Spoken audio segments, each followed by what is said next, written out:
Welcome to Civics in a Year, the podcast that makes civic literacy fast, accessible, and surprisingly engaging. In just 10 minutes an episode, we'll tackle one of 250 essential questions about American democracy, how it works, why it matters, and what it means for you. Whether you're a student, a teacher, or just someone who wants to better understand your country and your rights, you're in the right place.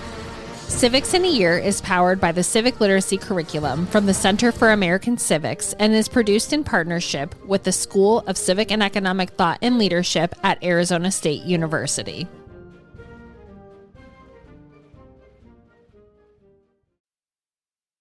Hey there, welcome back to Civics in a Year Kids Edition. I'm Liz, and today we're going to answer a really great question. Where did the U.S. Constitution come from? Was it made up out of thin air? Nope. It was actually inspired by a bunch of ideas, documents, and Native American traditions that came before it. And in this episode, we're going to talk about those. So first, we're going to start with the big two, the Declaration and the Articles. So the Declaration of Independence was written in 1776, and it said things like, everyone has rights like liberty and happiness. Government should be fair, and people should help make decisions. That gave Americans a set of big ideas like freedom, equality, and self-government. The next one is the Articles of Confederation. So these were rules for the new U.S. government after it became independent from Britain. It gave a lot of power to the states and just a little bit to the national government. Now, that first attempt at government didn't work so well. So later, the Constitution kept the really good parts, like letting states have power, but made the national government a little bit stronger. That's called federalism, a system where power is shared between the state and the national government. So if we go back even earlier, the Constitution didn't just come from the American Revolution.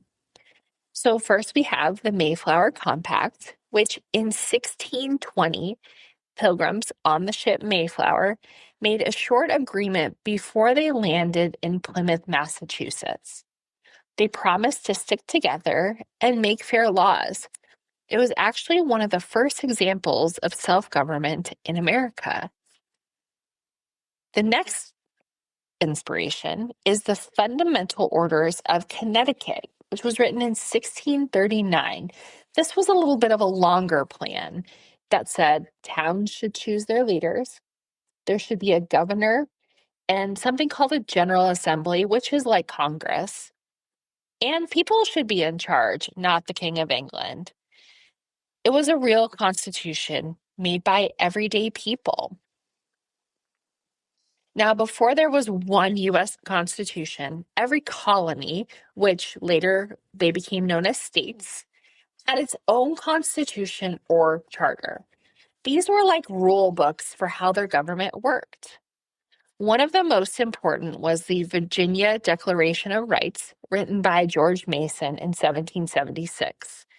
It talked about freedom of religion, right to a fair trial, and protection of people's rights. Does that sound familiar? That's because it inspired the Bill of Rights, which are the first 10 amendments to the U.S. Constitution.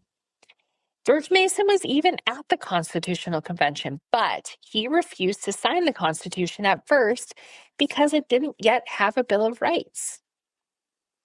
Did you know that Native Americans also inspired our Constitution? The Iroquois Confederacy was made up of 5 nations: the Mohawks, Onondaga, Cayuga, Oneida, and Seneca. They had their own system of government where each group made its own decisions, but then they also made some decisions together. That's a lot like federalism. Even Benjamin Franklin admired their system and mentioned it in 1754 when he suggested uniting the colonies. Historians still debate whether this was a direct influence, but the Iroquois had a strong government with shared power long before the U.S. Constitution was written. After the Constitution was written, not everyone agreed about it.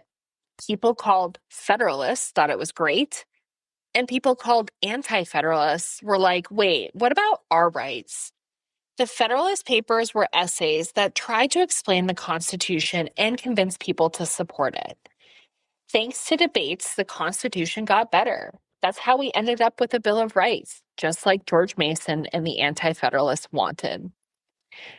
Now, here's your challenge. What rule would you add if you were writing a constitution for your school or your family?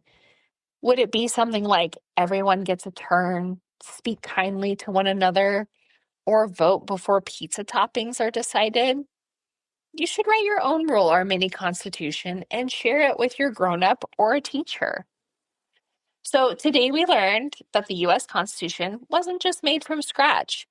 It was built from old ideas about freedom and government, early American documents like the Mayflower Compact and state constitutions, Native American wisdom about shared power, and a whole lot of debate.